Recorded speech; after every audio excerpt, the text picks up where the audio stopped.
Pwede ba sa kanila natin to pag-usapan? Pasensya na. Naging mapusok ako.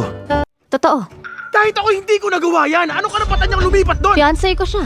Sapat ng dahilan yan para lumipat. Sino ka para manghimasok? Sabi ko na nga ba, gusto mo lang akong magalit. Gusto mo magselos ako. Magselos? Ginawa mo lang ang lahat ng to dahil gusto mo lang magselos ako. Okay, sige. Handa akong pakasalan ka. Sapat na ba yun? Huwag mong sabihin na hindi kita binigyan ng pagkakataon. Eric, ano ba bang hindi maliwanag sa mga sinabi ko? Uulitin ko. Wala na akong feeling sa'yo. Wala nang namamagitan sa atin.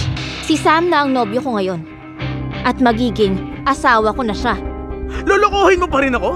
Alam ko na ang lahat. Nagpunta si Sam sa North para sa isang malaking negosyo. Hindi para makipag-engage sa'yo. May inalok ka sa kanya, no? Para makumbinsi mo siya, tama ba? Napakagaling mo talagang gumawa ng kwento. Inaamin ko, nang makita ko kayo ni Sam kahapon, nangamba ako. Nagtagumpay ka, kaya nandito ako. Ano pang gusto mo? Nagsasayang lang ako ng laway sa'yo. Ano pa bang gusto mo sa akin? Ano bang mali ko? Gusto mo bang bulahin kita? Hindi. Ang kailangan ko ay lubayan mo na ako. Chloe, huwag mong abusuhin ang swerte mo. Dahil kung hindi, baka maubos ng pasensya ko sa'yo. Yan ang gusto ko. Umalis ka na. Chloe Green, pistado ko ng ginagawa mo. Huwag ka na magpanggap pa. Alam kong patay na patay ka pa rin sa akin hanggang ngayon. Hindi ka ba nagsasawa? Mauubos din ang pasensya ko. Tigilan mo na. Kung hindi, magsisisi ka. Alam mo, Eric, wala na akong nararamdaman para sa'yo. Kaya maghiwalay na tayo ng landas. Baka nakakalimutan mo na. Nung panahon nagmakaawa kang pakasalan kita, Chloe. Tapos na yon, nakaraan na. Wala na akong nararamdaman pa sa'yo. Imposible yan. 10 taon mo akong minahal. Naglaho na lang bigla. Ikaw ang dahilan sa nangyaring trahedya at paglubog ng aking pamilya. Itinira mo pa si Olivia sa atin. Anong dahilan para mahalin kita? Bigla ka ring na-inlove kay Olivia. Ibang kaso naman yun. Naglilibang lang kami ni Olivia. Hindi ko siya pakakasalan.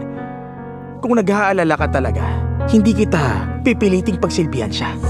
Magsama na lang kayo ni Olivia. Tapos na tayo.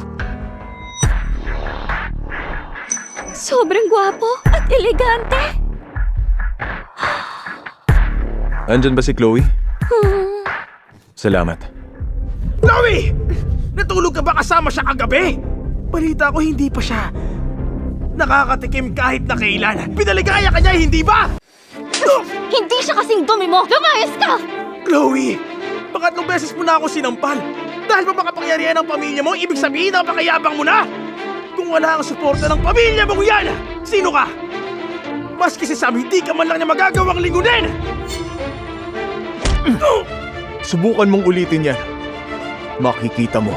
Lumayas ka! Magbabayad kayong dalawa! Sinaknan ka ba niya? Hindi. Subukan lang niya. Gusto mo bang paligpit ko sila? Wag. Kaya kong solusyonan ang problema ko sa kanila. Sige. Bakit ka nandito? Nagdala ako ng pagkain. Nandito ka daw sa opisina, tapos hindi ka pa kumakain. Sabi yan ni Mama, kaya pinagluto kita. Napakarami mong responsibilidad. Paano mo nagawang magluto pa? At dalhin pa dito. Walang mas importante pa sa'yo. Hindi ko hayaang magutom ka. Kaya ko namang alagaan ang sarili ko. Barado atay mo. At ang sikmura mo dahil sa puyat.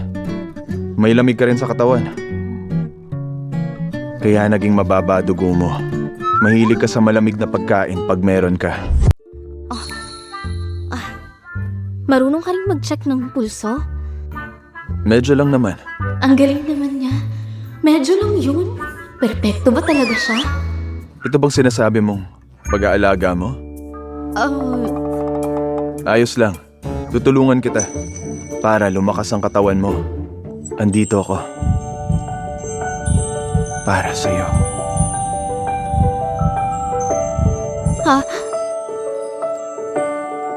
Sabi ni Eric, andito ka daw para sa mahalagang negosyo. Hindi daw para sa ating engagement. Hindi ba't kasal ang pinakamahalagang bagay?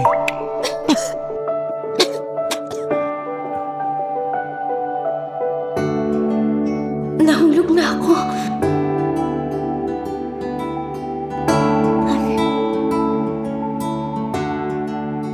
Sam, hindi mo kailangang maging mabait sa akin. Ang pamilya natin ay nagkakaigihan ng mabuti. Matibay rin ang ugnayan natin. Hindi mo kailangang gumawa ng kung ano para lang mapasaya ako. Akala mo mabait lang ako para mapasaya ka? Wala na akong ibang maisip na dahilan. Maliban lang kung na-in love ka sa babaeng di mo naman kilala. Eh kung sabihin kong matagal na akong in love sa'yo. Matagal na? Kailan? Hindi pa tayo nagkikita. Nagkita na tayo. Hindi mo lang naaalala. Bakit hindi ko maalala? Kailan yun? Hindi ko pa pwedeng sabihin sa'yo sa tamang panahon. Ay, naku po anak, mabutit nakabalik ka na. Merong masamang nangyari. Ano nangyari? Anong nangyari sa'yo? Sinong gumawa niyan? Turuan natin ang leksyon. Hayaan mo yan. Ano ba nangyari? Ay tama. Naglalaro ko ng baraha. Nabalitaan ko ang mga green kukunin ng kumpanya. Imposible yan. Kanina lang kami nagkita ni Chloe. Anong sabi niya sa'yo? Ano naman ang sasabihin niya? Pag nakita sa akin, nag-iiyak na at humingi ng tawad sa akin. Kalimutan na daw namin ang lahat at magpakasal na. Ay, sabi ko na nga ba ang babaeng yan? Sino pa bang magpapakasal sa kanya? Gusto ko lang niyang pagselosin. Mabuti na lang, alam na natin yan. Di tayo naniniwala sa kanya. Alam natin ang totoong motibo niya. Siyempre naman, mahal na mahal kaya niya ako. Maliban sa akin, sino ba magpapakasal sa kanya? Kung ganun pala, hindi totoo ang balita. Tama ka, ganun niya ako kamahal. Balang araw papalitan natin ang pamilyang Green. Ikaw talaga anak ang pinakamagaling sa lahat. Sige, babalik na ako. Hinihintay na nila ako. Sige lang.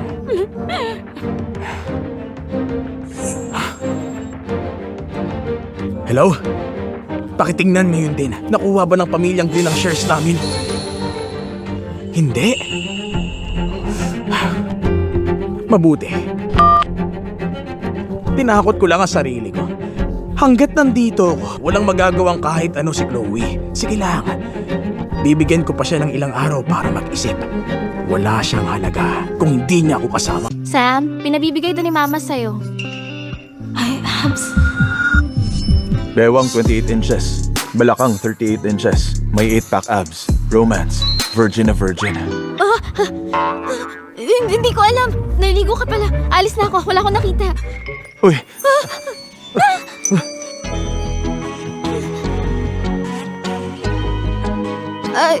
Ikaw, Hindi ko alam na nauutal ka pala. tumayo ka nga, please.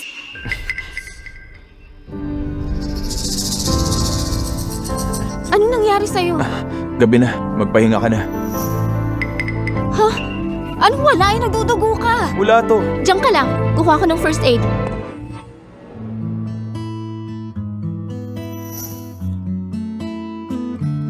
Kita ko na yung buto mo. Hindi ba siya masakit? Ayos lang. Sanay na ako. Nagsiscabbing pa lang, oh. Bagong sugat yan, no. Ano nangyari? Ba't may sugat ka? Nagkulang ako sa pag-iingat. Sam, hindi sinungaling ang taong espiritual. Bago ako nag-north, tumuloy ako sa Spirit Mountain at natupad yung hiling ko. Kaya gumapang ako nang nakaluhod sa... Spirit Mountain? Yan ang bundok na tumutupad ng kahilingan. Oo, Balita ko, may 36,000 hakbang daw yon. Kung gumagapang ka ng nakaluhod, masisira talagang tuhod mo. wala yun. Natupad yung kahilingan ko. Kaya maliit na bagay yung injury ko. Kaya ba, nahuli ka sa engagement party natin dahil na-injure yung tuhod mo? Oo. Sorry nga pala. Sana sinabi mo na lang. Naiintindihan ko naman. Hindi mo kailangan magtago. Sige, simula ngayon, sasabihin ko na. Anong hiniling mo? Pwede bang malaman? Isang obsession to. Sa kabutihang palad, nagkatotoo siya. Maganda yan. Binabati kita. Pero dahil malapit na tayong ikasal, pamilya na tayo. Kung may kailangan ka, sabihin mo lang sa akin. Malakas din ang pamilya ko. Meron nga akong isang bagay na kailangan ng tulong mo. Ano yun? Tutulungan kita kung kaya ko. Gusto ko sanang hilingin ang maging tunay na lalaki. Akala ko, hindi nakikipagrelasyon ng tulad mo. Nakahalubilo na ako sa mga tao. Tapos na ako magpigil sa sarili. Parang isang halimaw na pinakawalan. Ang pagnanasa ko, mahirap siyang kontrolin. Baka mabaliw ako. Ganun ba yun kalala? Narinig ko din. Hindi raw maganda sa kalusugan yan. Tutulungan mo ako, hindi ba? Ako... hindi ko kaya.